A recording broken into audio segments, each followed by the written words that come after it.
Good afternoon and welcome to this Power event with Ali Goldsworthy. My name is Kezia Dugdale and I'm the director of the John Smith Centre. We exist to make the positive case for politics and public service. We try and do that in three core ways. We do some research, we study the relationship between the public and their politicians, or the public and their public servants.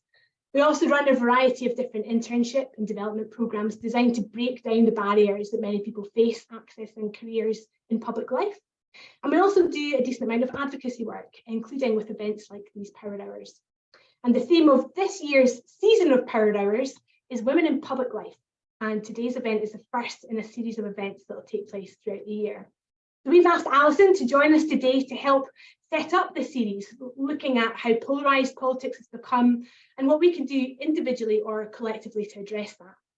So who's Alison? Well, she's been a political advisor and campaigner for more than 20 years and has served as deputy chair of the Liberal Democrats. She is currently a guest lecturer at Stanford University in the US, where she joins us from today in California.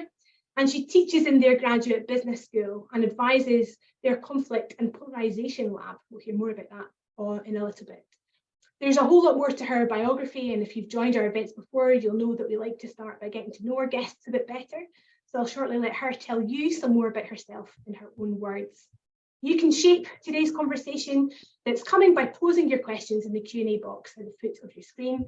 That will come through here to the team at the John Smith Centre, and I'll combine those with all of the questions that were submitted in advance, and I'll do my very best to field as many of them as possible in the 60 minutes that we have. Please note that all our Power Hour events are recorded and available to watch again on the John Smith Centre website. So Ali, welcome. Let's start with your early years. What did you want to be when you grew up?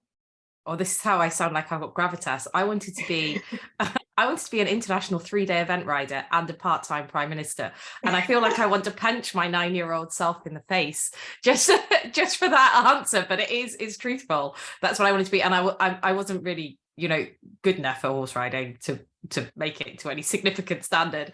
And I certainly didn't have the money to do it either. But and clearly I've still done some politics, but I think 9-year-old me was somewhat overambitious with her scheduling aims. Do you still ride? No, nowadays I'm a powerlifter, actually. I'm a pretty good powerlifter, so I can lift pretty heavy weights. I'm in high demand when people are moving house. Okay, we might get some questions on that, but I'm going to park that just now. So the 3-day riding career didn't quite take off. Politics certainly did, and we'll talk a lot about that today, both your involvement in kind of party politics, in campaigning, and also now almost on the meta level of studying it and working out those trends that have developed over the past 10 or 20 years. But before we get into all that, I think it'd be really helpful for people to understand a bit more about your own politics. So who influenced you when you were younger? How did you get engaged and interested? Well, I suppose I was always someone that believed in their own agency to try and change things. And if I saw something that was unfair, I'd naturally go and challenge it, and it didn't occur to me that I wouldn't succeed in doing that and pick it up. But, I didn't come from a super political family. My parents always voted, but none of them were members or activists or anything like that. And you get to a point when you're in your late teens where you think, oh my gosh, I've got to apply to uni and I need to somehow demonstrate that I am interested in what people are, I was applying for politics and business courses. And I thought, I know, I'll join a political party. I was also a bit of a party animal in my own way, and not above a bit of flirting when I needed to. And when I checked out the 3 main parties' websites, this is 1999, they were all extremely ugly. But one of them contained the details of someone who I thought was a bloke called Joe, and was at the LSE, which I was thinking of going to. And I thought, I'll message this guy and see if they'll get back to me and they'll talk to me, and see if I can find out some more details about the course they're on. And then I received a phone call, not from a guy, but from a woman with quite a pronounced Scottish accent called Jo Swinson, who I proceeded not to ask on a date, which I had previously been considering doing. And instead, she persuaded me to get involved in politics. And we are still pretty good friends nowadays, 20 years down the line. And yeah, we've never been on a date. Neither of us would be what tickled the other one's fancy.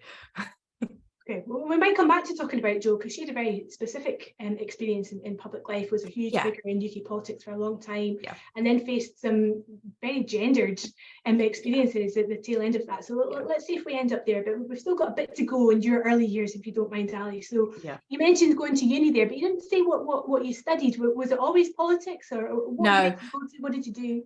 I've actually never formally studied politics. I've got 2 business degrees. And I sort of made the decision that, and I realize this is a bold thing to say when I'm talking to you and when there's probably quite a few politics students on the call, but that, I was able to learn my politics off trade, and actually understanding how the business world worked and what went on would probably mark me out and make me a bit different, understanding how consumers behaved. And, and I think that's probably stood me in quite good stead with my career. So I'm unlikely, you're not going to find me having a deep conversation about rules theory of justice, though we could try that if you wanted, but I will be able to tell you about how behavior is different to what people, say and what they do. And that's been really useful. I went to Bath for my undergrad, I should say, although the accent's not out because I haven't been drinking and it's 7 a.m. here, so I definitely should not be drinking, but I'm Welsh. I did my undergrad at Bath and then my postgrad out here at Stanford. Wonderful. So you fly through uni, or we're going to fly through your uni experience at least, and you graduate. What was the first job? I did a course that meant that you worked all the way through your degree, which is excellent. I would thoroughly encourage people to take as many internship opportunities as they can, but make sure people pay you for them. So my first job when I graduated, I worked for Leonard Cheshire, the disability charity, helping change society's responses to disabled people. I'm working at that point in Wales, leading the response to there being a government pledge to introduce free home care for disabled people, which they actually U-turned on, which sort of gave me, it gives you a real platform at that point. And I think because I was quite a political creature already by then, I sort of read the room in quite a different way to deep policy analysts. And there's no doubt that I was not the Welsh government's favourite person for a considerable period of time with how we responded to that. But we got a better deal for disabled people as a result. And from there, did you go to Which, or are there jobs in between? No, I then ran the organ donation campaign in Wales. So Wales became the first part of the UK to bring an opt-out organ donation, and that was the campaign I ran. And it was a huge privilege because normally, when you're doing campaign, you don't get to meet people whose lives you have saved by changing the policy. And I say because I was able to give them a platform where they could articulate that there weren't enough organs and that the system needed to change and that more people wanted to give. And that is one of the most meaningful experiences I've ever had in my life. And I am still in touch with quite a lot of the case studies that we worked with at that point, and they are all still alive, and they would not have been if we hadn't changed the law. And I should say, thank you to Scotland and the rest of the UK, everybody's followed suit now, and it's brilliant. Then I went to Which, and I built the biggest troublemaking machine of campaigners that you could get in the UK, as I should have done, right? I had a huge budget to do it, but that was a lot of fun. So we built the most engaged and fastest growing movement in the UK for any political party or NGO, and we're getting sort of a win a week out of government and regulators, and able to change businesses' responses quite quickly. So you'd get people like, at the time, it sounded like a huge price hike. So British Gas announced like a 9% price hike on the Today programme. By the time the guy was off the air, I'd emailed, a huge number of their customers to tell them how to switch and change suppliers. And businesses were not used to people being able to work in that way. And undoubtedly, it was because I understood, some of the data management and bits from politics and from election campaigning that meant that I was just a slightly different creature in how I built and how I did things. People who are political campaigners on this call and used to working with parties would be like, of course, that was instinctive to do that. But at that point, if you work for NGOs, it wasn't. So let's just dig into that a little more, because I'm not sure just everybody will know what Which is, or indeed the extent of the work that they do. So if you've come across it, you might know it because they might tell you which is the best fridge to buy, for example, but there's an awful lot more to the organisation than that, right? Yeah, so Which is the UK's consumer association, and it's known for, you know, really doing in-depth research and to help you make buying decisions exactly like you said, but also for and particularly at that period of time, for taking action on behalf of all of entire sections of consumers. And it has special powers to be able to do that, to ask, for example, regulators or government to begin investigations in that sense. So you can be like, hey, supermarkets, I think you're all collaborating on some pricing that's misleading for all consumers. We're going to ask the regulator to get involved and to do that, or to ask like energy regulators to look at how energy pricing is working and all of that. That was and sometimes to catch attention, you need to build, you know, a clarion call of, you know, hundreds of thousands or millions of people behind a campaign. And it was my job to help identify and source those campaigns, and then to persuade millions of people to take actions that would change it. And, you know, which does have a presence in Scotland. There's obviously like the consumer space, and, you know, we might come on to this, like the relationship between consumer movements and democracies in many countries is very close, because if you have a powerful consumer movement, then in effect you're helping stand up for the little guy, or the less powerful voice, or the less organized voice. And if you're able to do that well, then you've probably got a reasonably functioning democracy. Give us an example of that that's kind of really real and live at the moment, maybe. Alignment between consumers and action. So I'm just trying to think of one that's live. I might reach back slightly into history, because it's such a good example, this one. So this was before I joined Which. I cannot claim credit for this, although it was led by a Scottish campaigner who unfortunately died, called Sheila McKechnie. Which was, you know, it was looking at the car market in the UK. And at the time, cars cost about £3,000 more in the UK than in the rest of Europe. We were part of the EU at this point. And so they were like, well, this isn't very fair. We'll try and see if we can persuade regulators and governments to do anything. And they were all like, no. And car industry was not very supportive of that fact, you know, because they were making huge profits in the UK, but, you know, consumers were being screwed over. And what actually happened was Which went and took a stand at the annual car show, you know, where they unveil all the big Lamborghinis and everyone's talking about this. And it took this huge big stand, which basically set up a car importing business where people could buy cars from abroad and bring them into the UK. And it pretty much dropped the price of cars in the UK by about £3,000 overnight as a consequence. And that's a very unusual campaign intervention, because Which gets, you know, it's a magazine and it's got subscriptions. It has a financial base to be able to take some of those risks and make those interventions in a way that many other organizations do not. And you can have an impact at huge scale as a consequence. Unsurprisingly, if you have saved somebody £3,000 on a car, they are a fairly loyal supporter when you ask them to do other things, which might be less directly connected. So that's one of many reasons we had such a huge and engaged campaigning base, which gave us an insight into what people were doing that many other people didn't have. You know, like even the likes of Kantar would have been delighted, particularly at that point, to be able to run the data set that I had. And it's a growing movement, isn't it? Just as you described, you get one win, normally a small win actually, but you've just described a really big one there, and then you use the energy of that to kind of move on. And we'll maybe get into a bit more of that. But just one more question on sort of Ali Goldsworthy, the early years. You mentioned meeting Joe Swinson and that shaping your politics and getting involved in the Liberal Democrats. And you serve as, you know, vice chair for a period of time. Did you ever think about standing? Is it something you might yet do? Yeah, I did. I stood for election. I was the youngest candidate in Europe in 2004 for the European Parliament. And I stood for Welsh Assembly or Senedd as it is now, and for Westminster, not in a winnable seat at all. And it made me really miserable. You know, I did not enjoy that experience. It didn't suit my skill set or what I want to do. And that might be different now. But I think, you know, I mean, I left party politics about a decade ago. It was, you know, not for me. And I, you know, found other ways that would make me happy and enable me to have influence. And I would be very, very surprised to see that, you know, change. You know, this is, I don't meet many happy politicians. Yeah.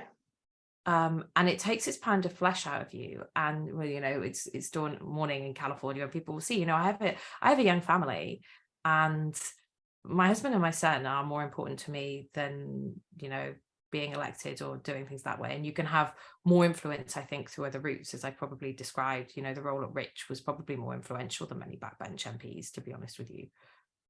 So this is not, I mean, we might come back to this. Like, I think I'm not sure. I think that's the way things should be. Not that world should be reorganized so I could stand for election. I'm not that arrogant, but you know, I do understand why a lot of women do not want to stand for election, don't want to get involved. And actually, I got to the point by about 2010 where I refused to run and help put on training days for women to get more involved in politics, because all I could see ahead of them, for many of them, was a miserable time.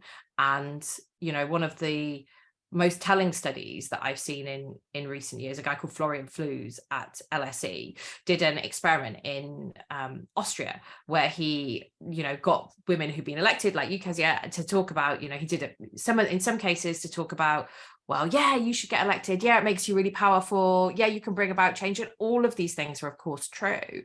But then he did with another group of people, also got them to talk about the effect it actually had on their life, which is often not very positive, you know. And what happened was, when they were told an accurate portrait of what it's like standing for election, women became much less likely to stand.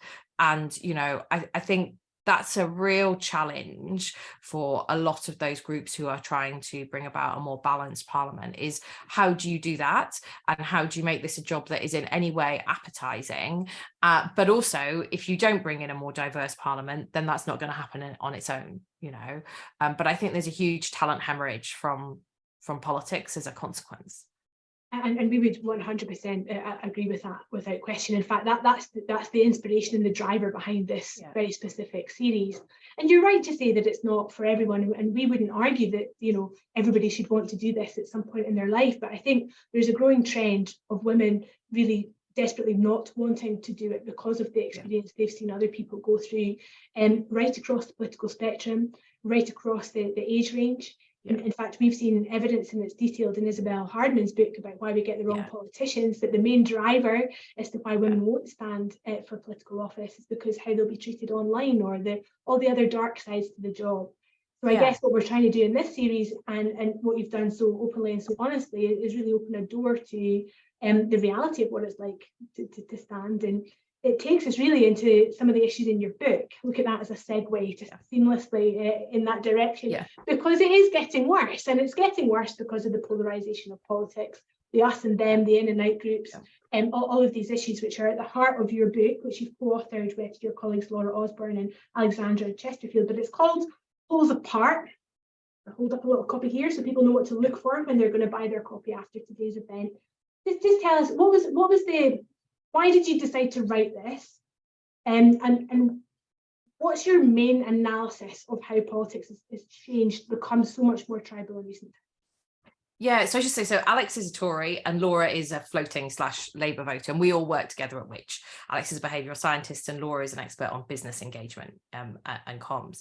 And we all work together very well. And we didn't realise how unusual it was to have sort of such an interdisciplinary team, and, you know, being like, well, you've got a different background, that's bringing something that's really helpful and useful for us, and we did better work as a consequence. There was no doubt about that. I suppose, you know, we should probably touch on it a little bit. The reason I left party politics was I spoke out about a guy who had sexually assaulted me called Lord Runnard. It was a very big story about 10 years ago. He continues to deny those allegations, but I was viewed to be credible, and then no action was taken. And so when that kind of thing happens, you think, well, hang on, you know, politics, you don't get my talents any longer, and I'll think about where else they could go. But one thing that really struck me when I spoke out, and it was a fairly bruising experience, let's say that was public and painful, was how much my own side were unable to work out that I was telling the truth, or even if they did think I was telling the truth, that they would say it didn't matter. And then you would talk to people in Labour and Conservatives and SNP, you know, it's an issue in all parties for both genders, but particularly for women, and where they would find that their own side would be much harder on others than they could be on their own, and they would find pretty stark hypocrisy. And I suppose that was one of the threads that I started to pull at. Another one was reflecting on the way that I had engaged people for years and what I was doing at which, I was suddenly getting people to take action. And I'd like to think that we always did it based on good research because we were Which and had a great, huge policy department. But that's not how it always worked. As you saw tech and campaigning tools come in, suddenly you were able to turn people's political views into identities. And that would become like much more potent as a force. So I started digging into that. And then, of course, Brexit. And, I paid pretty keen attention being from Wales to what was going on in the Scottish referendum in 2014.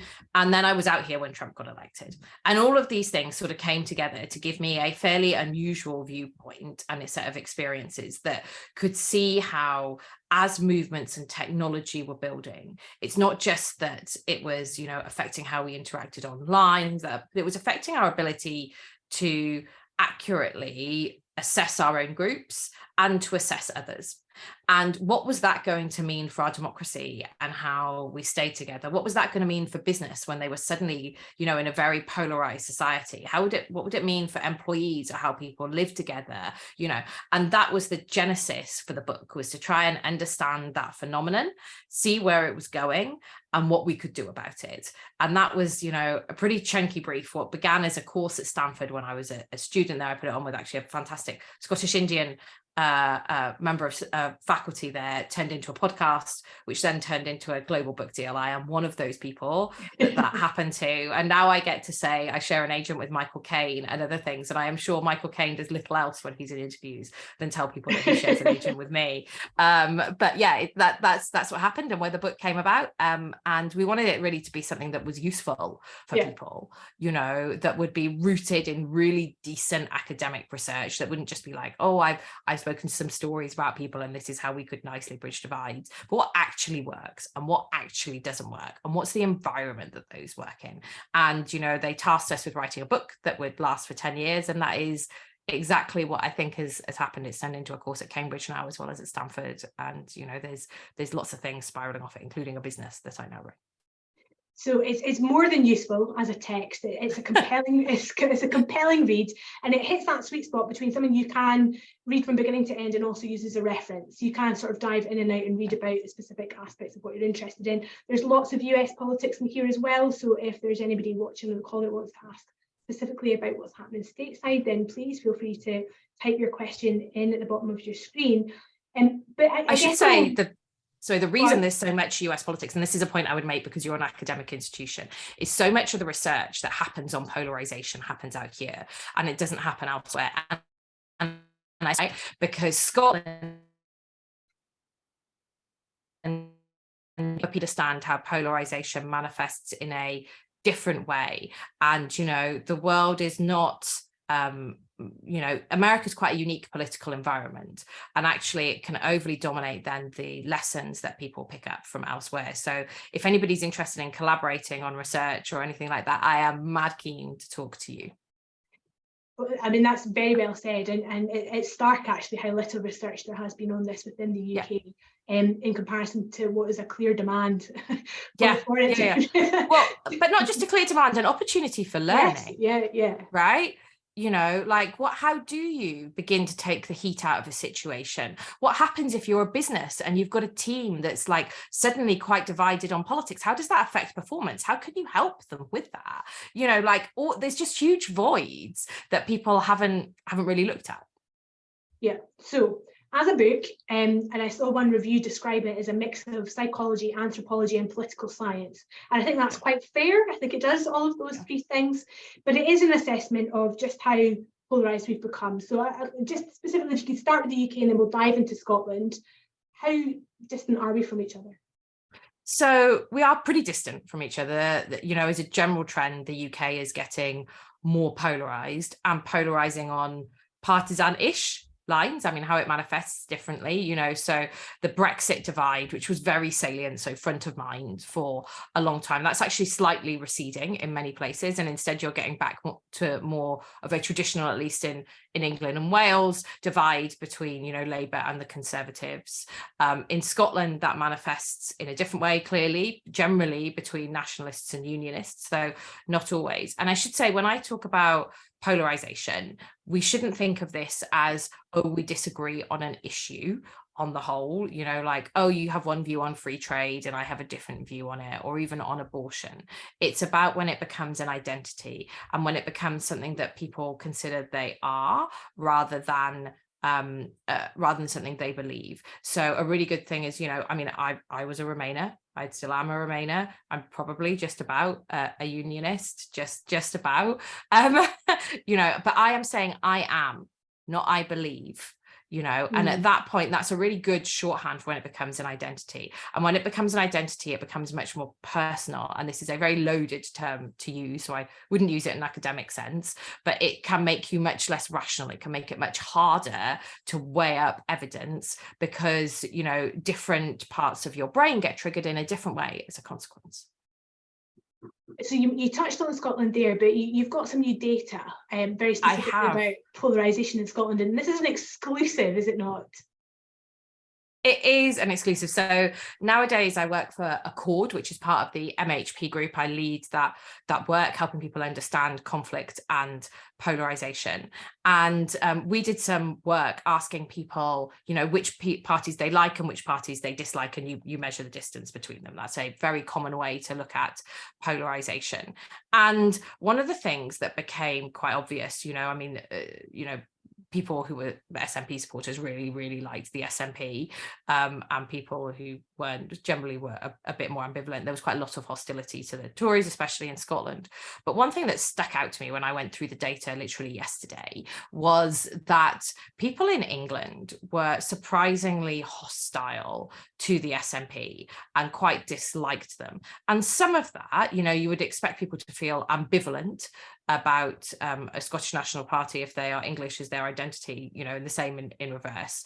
But what I wonder is if it opens up for the Conservatives a way that happened a bit in the 2015 election, where they drove out their core vote by making people feel threatened about, you know, deals with the SNP in Scotland, particularly between Ed Miliband and the Labour Party. And that was a very successful strategy for them, because when people are threatened, they'll often respond in very instinctive ways. And, you know, they will be like, what is safe? What can I feel? Where can I feel reassured? And, you know, the Conservatives were able to position themselves as the Conservative Unionist Party and able to pick that up. And in light of some of the discussions around the Gender Recognition Act and what went on last week, I do wonder if there's a political element to this. You know, people like Linton Crosby will be looking at some of the same stats that I am looking at.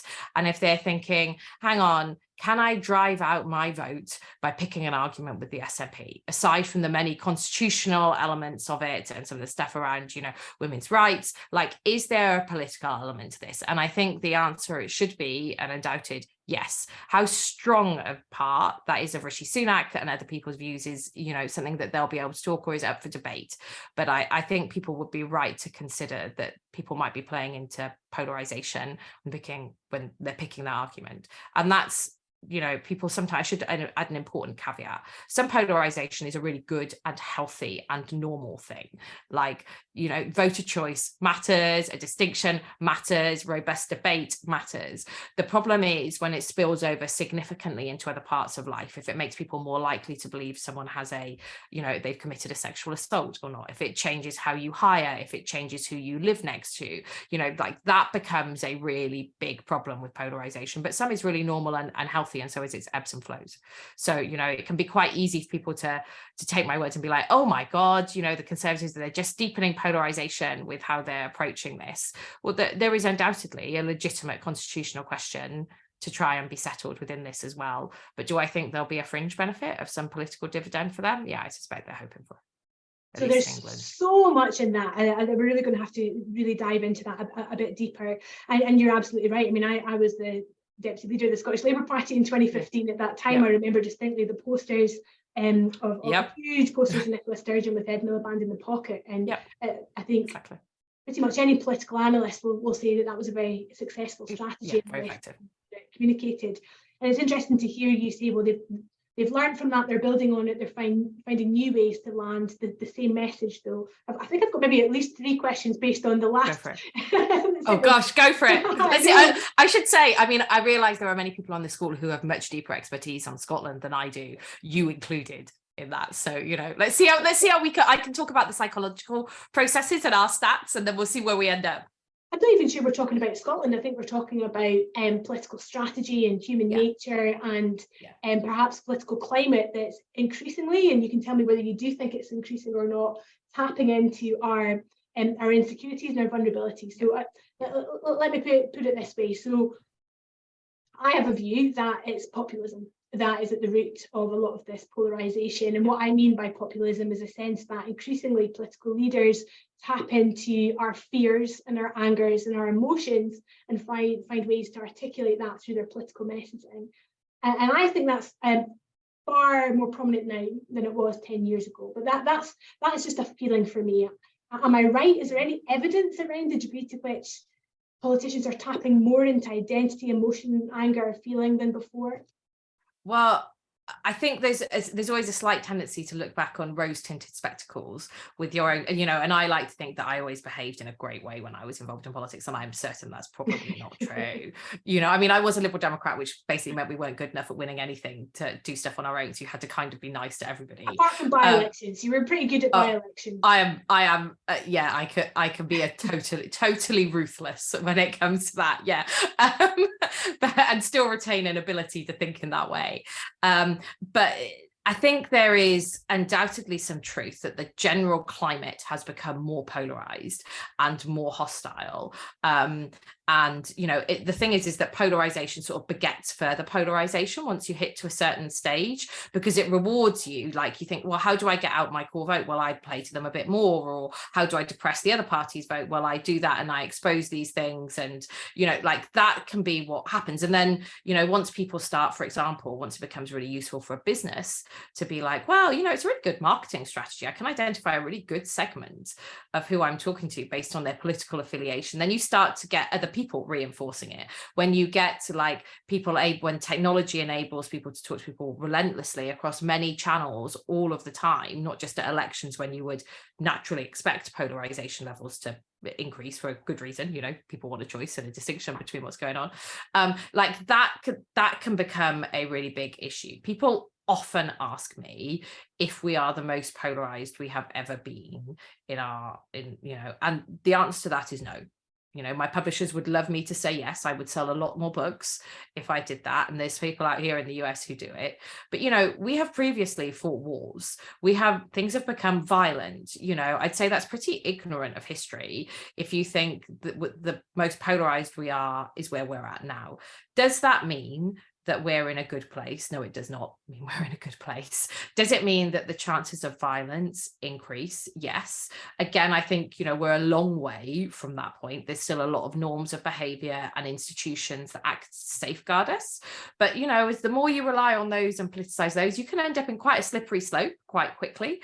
And you can get what, political scientists call democratic backsliding happening. Hungary is a really good example of where that's been going on. Poland to a certain extent. As well, and of course Turkey within Europe or the EU, depending on how you want to define that. But does it mean that is inevitable in the UK? No, it doesn't. I think there's a broader thing playing out at the minute, which is, first, before you hit that, you get civil disobedience. And when people think that things aren't fair or they're being screwed over by another group, a have against a have not, then you get what's called resource scarcity, to use the posh term, i.e. there's not enough to go around, basically. Sometimes people collaborate, often they become more likely to fight. And hostility levels and polarization levels increase. So given the cost of living crisis, which is happening across Europe, and for which the Conservative government undoubtedly bears quite a bit of responsibility, particularly Liz Truss, but there are elements of the energy crisis that are not down to them, you would expect polarization levels to increase, because when people can't heat their homes or feed their kids, they tend to get pretty angry about it, and you tend to get high degrees of civil disobedience. And the poll that we'll be releasing in a week or two's time shows that there's quite a lot of support for people engaging in civil disobedience, not necessarily violence disobedience, but for strikes, for non-payment of bills, for all of that kind of stuff. That's there. And I think the odds are, as a consequence, that polarization will get worse before it gets better. But it should. And history does teach us that it should get better, provided people like you and hopefully people like me do their work and protect the institutions and norms of behavior that, stop us spiraling. And we will get into what we need to do to start building back better, for want of not wanting to steal somebody's political phrase. It's really hard not to sometimes, isn't it? we will look at the resolutions, because I think sometimes we can put ourselves in a doom spiral with issues like this, isn't it awful? When there is quite a clear manifesto or prospectus for things that we can do to redress this. Yeah. I want to stay sad and angry for a bit longer, if that's okay. Okay. You're quite smiley for someone who's sad and angry. The anger is well hidden, but we'll not go there. I'm interviewing you rather than the other way around. We can do another version of this another day. Yeah, we totally can. So just listen to you talk about polarisation, and I understand the analogy you draw between, well, things have been worse because we used to fight wars. I get that completely. I just wonder, though, given the example you gave around cost of living crisis, whether there might be more polarisation amongst communities of geography. So in our own towns, in our own streets, we might be exploited by the environment that we're in, by actors for whom that is an advantage. And one issue that's perhaps most dominant in that vein is immigration.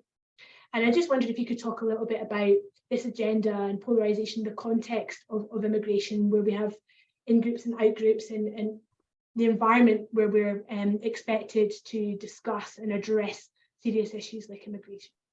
Yeah, so I thought you were going to go with foreign interference for a second in elections there, and I was like,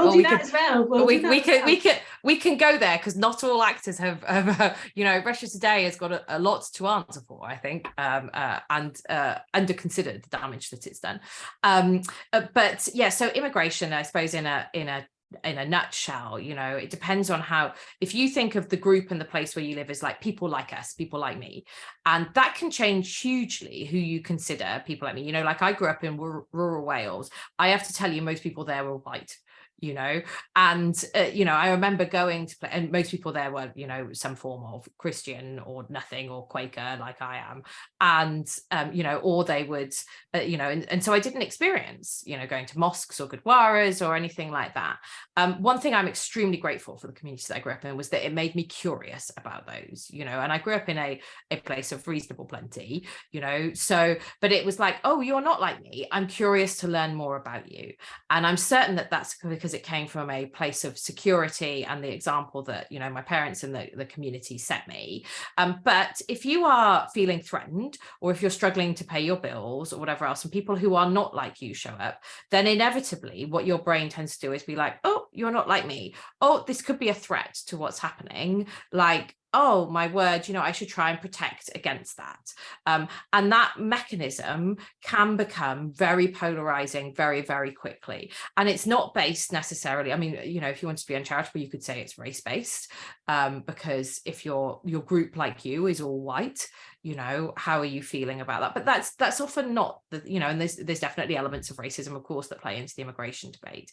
But it can be much more about, things are hard, I want to try and protect people who are like me, and people who are not like us can be threatening. And that's a very developed mechanism psychologically that we had, so our prehistoric brains, that used to keep us really safe, that thing, like, I'll quickly categorize something as someone is like me, they're not likely to literally physically attack me, and that could be anything from an animal to, I'm eating a berry that's a color that I've learned that is more likely to harm me, to, like, oh, these are people like me, I think I can trust them.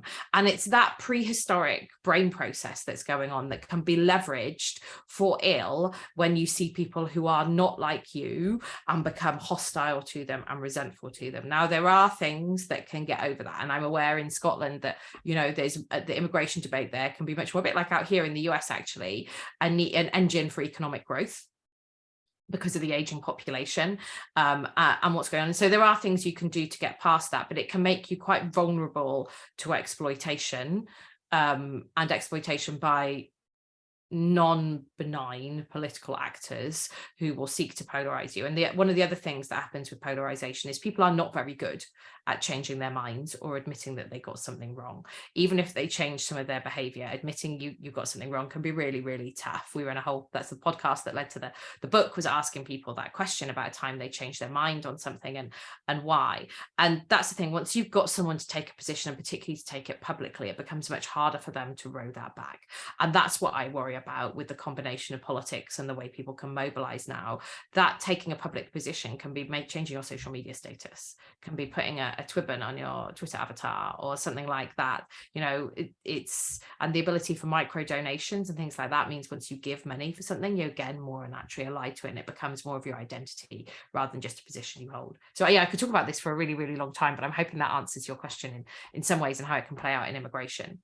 Absolutely, and I would encourage people, if they're interested in this particular thread of conversation, to read the book, because there is one stark example that stood out for me around Liz Cheney, her being a figure of the Republicans who did change her mind and found it quite isolating and alienating, and then liberating.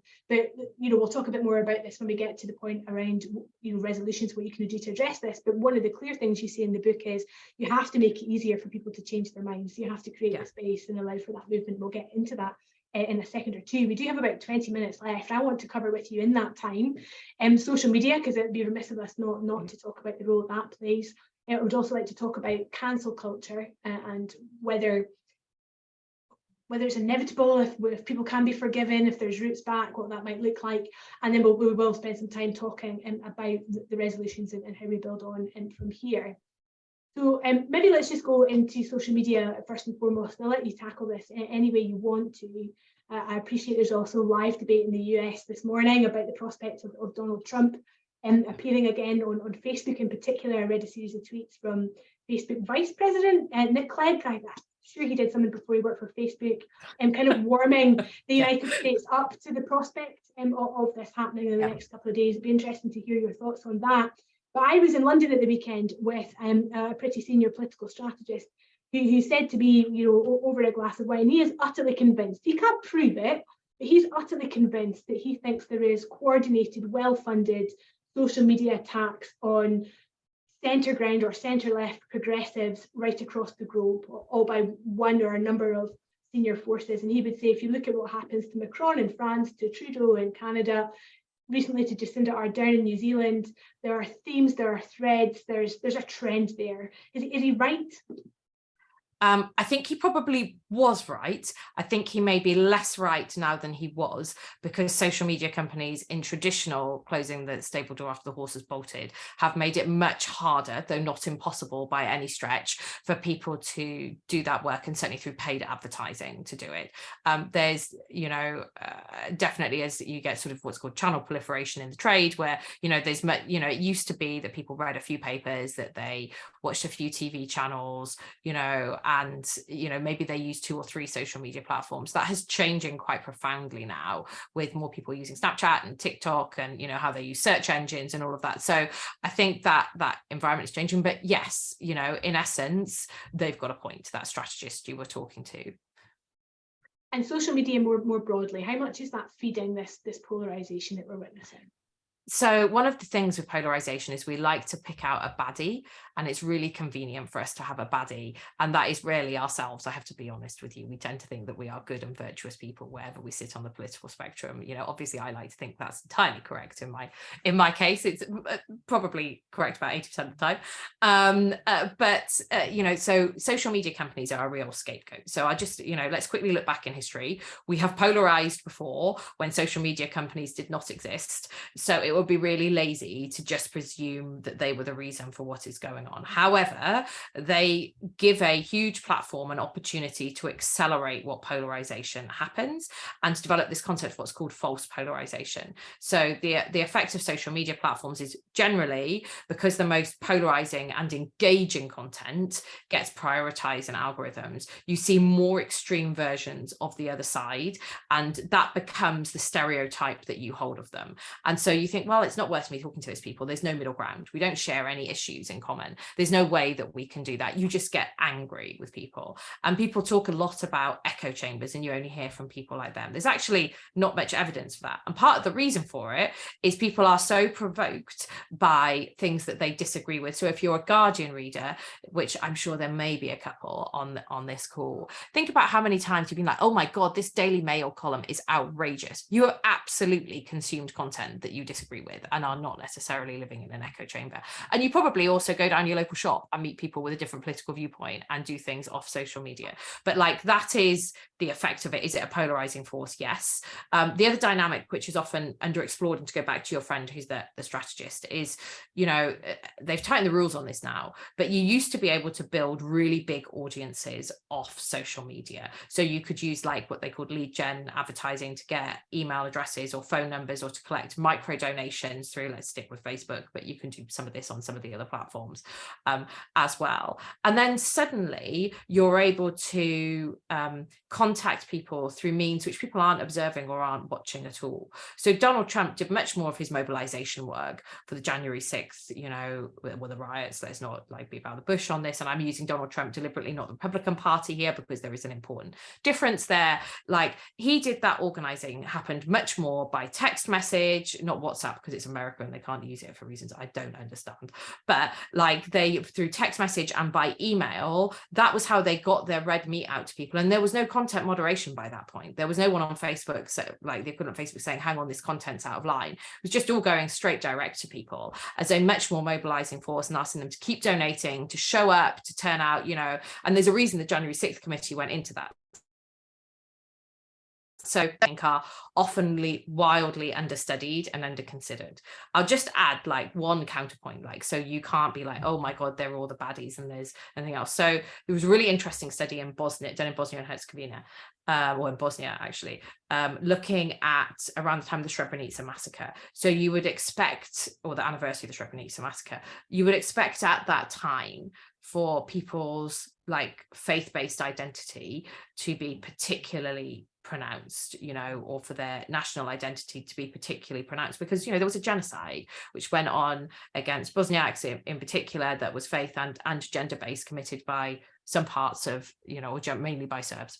And what they actually found, because they asked some people to deactivate their Facebook profile and some people to leave it up, was that the people who deactivated their Facebook profile actually ended up feeling more warm to people from different groups and less hostile to them than those who had used Facebook. They also found they had more accurate perceptions of news and what was going on in those weeks because they had been on Facebook than if they had not. And part of that is because, you know, what they surmised was if you're sat around the kitchen dinner table, you know, probably at that point with people who are like you and from the same ethnic / you know, religious / whatever background, you know, or national identity, you might sort of wind each other up, and that Facebook had acted as a moderating force. And I say that that's, you know, because the tale about Facebook and about Meta is not simple. You know, as much as we might like it to be, they are all bad and they are all terrible and they are at fault. That's not always the case. And there are times and where that can be really quite powerful. I think that's a really helpful corrective. And I like your analysis that we should just categorize them as baddies. And another area where we get obsessed with baddies, I guess, is this growing concept of cancel culture. So the idea that somebody missteps or puts a foot wrong, perhaps casually, perhaps deliberately, particularly in political environments, they are, you know, they're effectively cancelled. Their careers are over. They have to disappear into the night, never to be seen again, and potentially lose a tremendous amount as a consequence of that. Yeah. We've had a question from our audience about this, and I mean, I had a more general opener, which is just about, you know, the relationship between cancel culture and polarization. But the specific question from the audience is there a way to keep people accountable without cancelling them? Yes, of course there is ways to keep people accountable, because the only, you know, like I mean, it's a good question, but like the only response when somebody does something like a bit silly, and it could be anything from a bit silly to completely egregious, you know, there can be a range of sanctions against them, and how they respond and what they do and how they learn themselves, and if they change their own behavior, you know, and if in some cases, if they accepted what it was wrong, you know, and if you're at, you know, some more extreme, you know, if you look at the likes of, let's say, Lawrence Fox, who does have an audience that he can appeal to in the UK, like that man is not, I think, on a deep learning curve, and a deep self-reflection is not his forte. And, you know, like that's a very different kettle of fish. But actually people who say, well, no, I'm going to go away and learn, and I'm going to think about this and see what I can do, and then, you know, reflect and come back. I think there should be space for people to do that in all walks of life, and that includes in politics. But, you know, how do you hold them to account, well, there's mechanisms that are established and set up to do that, and that can include the formal ones, but within party groups or within Parliament, if it's on an issue, if you're looking at select committees or, things like that, and through the media. Like, you can, of course, there can be informal mechanisms as well. And I'm always interested in, how do you create an environment where it's easier for people to change their behavior and admit that they got something wrong? And if somebody keeps repeatedly getting something wrong, then, in politics, obviously the electorate are probably quite likely to lose trust in them and they'll lose their seat. But you should be able to have space to correct things. There's definitely some particularly challenging elements to that, where it can be related to entrenched, or to use progressive parliament, sort of systemic issues. So I think some of the stuff about how people talk about their history can be very triggering.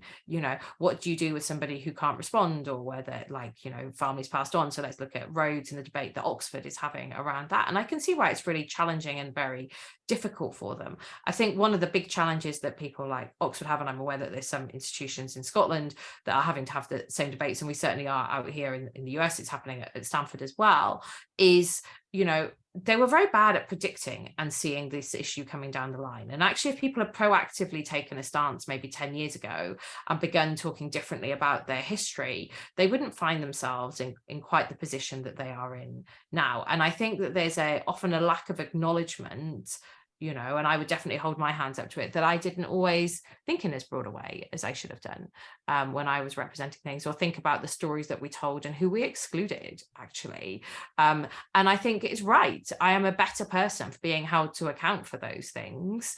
And I'd hope other people could say that. One thing we do notice, because we've done quite a bit of digging in this on our polarisation trackers, again, it'll be about a week and a half, but I'm very happy to share all the stats with people down the line, is how people view if you have a right to offend, and where's the difference between being offensive and the consequences for that, or to have unpopular opinions and how they should be platformed or not platformed, and where do you draw your line? Like, there are very significant divides that exist in the population on that, generally actually on age-based stuff in that case, and a bit on politics. And I think that will be something that means that people who, I turned 40 last week, I have to grapple with these things. It can be challenging, and I think that will continue to be a significant issue for people. So I'm with you, but I'm coming back with a challenge. So you're right that there is a road back, that it requires you to follow processes and to be prepared to change your ways. That's very much on the side of the perpetrator, right? If you want to use pejorative language here, I guess there also has to be a willingness from others for that forgiveness or for that redemption. We're into very religious language here.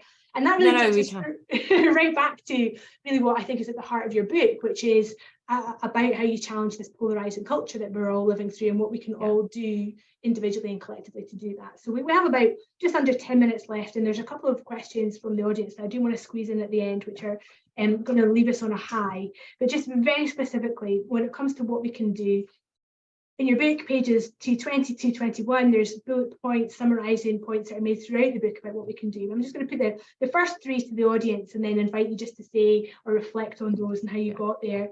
First of all, try to think or get to know the enemy. It isn't easy, but it can make it more possible to reach across the divide. Seek to establish a shared identity before discussing beliefs, as this can offset the us and them thinking. And identify a common goal rather than a winning position, so there's a shared reason to engage across the divide. That last one really struck a tone for me. I feel like we've had prime ministers in recent times who've only ever been interested in 50% plus one. Yeah. What else about your resolutions would you like to share? Well, I suppose people often ask about like what they can do themselves. So an issue that I'll pick up is there's this concept called the illusion of explanatory depth, where people think that they know a lot more about an issue than they do. And actually, once you start talking, as we touched on elsewhere, it can be really hard for people to say, oh my God, I don't really know about that. Maybe you've got a bit more expertise than I have, or you've just got a different experience that's led you to have a different viewpoint than I do. So gun control is a really good example of that out here in the US. Like people who live in rural areas where, they have to give guns to control populations that might kill their livestock, have very different views on guns. People who've grown up in areas with gangland violence. But, you know, there's this illusion of explanatory depth. How do you try and get people to open up their mind a bit more? And that the key to that is that question, how? So if you ask people, how did you come to view that? How did you come to that opinion? Or how do you think that works in practice? It's much easier for them to do what's called mechanistic reasoning. So to go through it step by step and be like, oh, hang on, maybe that doesn't work. So the example I tend to use here is if you say to someone, you know, do you know how a fridge works? Or do you know how a zip works, or zipper if I'm using a US audience, and, you know, trying not to trigger my own identities about that's the correct word for it.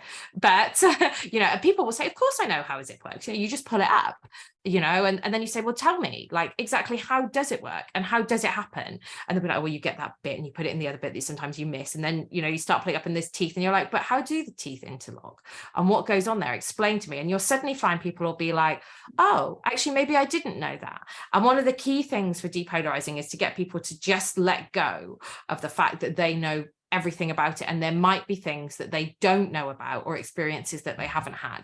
And that's like the illusion of explanatory depth. How can you begin to unwind that? And that is where how is a so much more powerful question than why, you know, and I think people could use that a lot more in their everyday to-day interactions to try and see how they could depolarize and to open their own mind, as well as encourage others to become more open-minded too. So that makes absolute sense for us all as citizens and individuals of this world. Do the same rules apply to politics, to politicians? Yeah. Yes. I mean, politicians are not wired fundamentally that differently to other people, like how their brains are. It doesn't work in every single situation. Of course it doesn't. And there's other things, you know, I know you're picking out from those bits in the book. That's something for one-to-one interactions, things that think on a more societal level, like protecting the institutions and like the guardrails, both hard and soft, that try and help moderate our behavior. So a lot of, you know, things like the way that political parties work and the judiciary work actually is a way for us to try and resolve many of these disputes that we have otherwise not done, and protecting those so that they work in a non-partisan way, and protecting how our democracy works. That could be everything from voting systems, you know, to how much people have faith in, you know, whether, you know, juries are taking decent decisions. Like those things, protecting them are so important to trying to depolarize and making sure they don't come contaminated with politics. There's a lot that people can try and do. How they build their teams, they can be much more thoughtful. We're really good about, or increasingly good about, thinking about diversity in a way that's visible, and much less good about thinking about diversity in a way that's cognitively diverse, which means you can end up with a bunch of people who all think in exactly the same way, but might have a range of genders and ethnicities and stuff in a room. And actually, that's not great diversity at that point. And there's, you know, if there's any business people on the call, there's quite a lot of evidence that, or growing evidence now, that leads to a decrease in shareholder value if you don't have cognitive diversity and you narrow in where you're going. So like there's all sorts of good reasons to try and have better cognitive and political diversity in teams. Lovely. We're into the quick fire round stage of our 60 minutes. We've got two to go, and then I need to do just a quick wrap up and tell people about the next Power Hour event in our series. But we've got a question here from Susan Murray-Hughes, the director of the David Hume Institute. And she says, thank you so much for your insights, Ali. So much to think about. For young people on this call, though, including her two latest interns, can you give them one tip for their careers? What would it be? Oh, gosh. My biggest tip for career at that stage is be endlessly curious. Like go out, meet people, and don't be afraid to ask. There's one book I tell people to read, for, obviously other than my own. It's a book by a guy out here called Jeff Pfeffer called Power, which helps you understand power dynamics. And he tells this great story. It's not a very good quick fire answer, but this great story about a guy who, when he was negotiating job offers, actually at Goldman Sachs. So, you know, not everyone will do quite this, but he said, well, look, like I've got 2 or 3 other job offers. Do you know what will make you stand out is if I can go and have dinner with the chief exec once a year of Goldman Sachs as like this like minor intern. And do you know what? He got it, right? And so that's what I would say is when you're recognized when you are in a high power moment, and ask for the stars and be really curious. Great. Jeff Pfeffer, the book is called Power. There's a top tip. How do you maintain a positive and collaborative approach when those around you are more negative? Oh, because I've always liked being a rebel. So you're rebelling against the negatrons. Of course I am. Yeah. I get to feel a little bit naughty by doing this. I've been like, come on, that's great. And connected to that, what makes you hopeful? So I suppose a few things make me hopeful, but the biggest one is the response to the book, and the response and the amount of people who want to get us. I've done hundreds and hundreds of sessions like this, and the amount of people who are like, hey, yeah, we need to think about doing things in a different way. Stuff is going too far. We need to try and bring it back and pull it back in together. And that can be, incredibly hopeful, I suppose, on a personal level. And this is so crass. And, like I have a 2-year-old, I'm amazed he hasn't wandered in, actually. Like he makes me feel hopeful most times when I look at him. And sometimes even at 4 o'clock in the morning when he wakes me up to demand something totally ridiculous. Ali, thank you so much. We could spend hours in your company, and the good news is that is possible, because Poles Apart is out in paperback and it's also available on Audible. And if you enjoyed that, please note that all our past Power Hours are available on our website, and we've got quite the back catalogue now, so you can spend hours in John Smith Centre time. If you'd like to shape who we hear from next, please complete the super quick evaluation form, which will appear in your inboxes tomorrow. The next Powered Hour is on the 7th of March with the super impressive and engaging Claire Hanna. She's the SDLP MP for Belfast South. And then on the 9th of March, we're going to welcome Shadow Levelling Up Secretary Lisa Nandy. And you can register for these events now on our website. All that's left to say is a huge thank you to Alison for her time today, and we'll see you all next time. Cheers. Bye for now. Thank you for having me.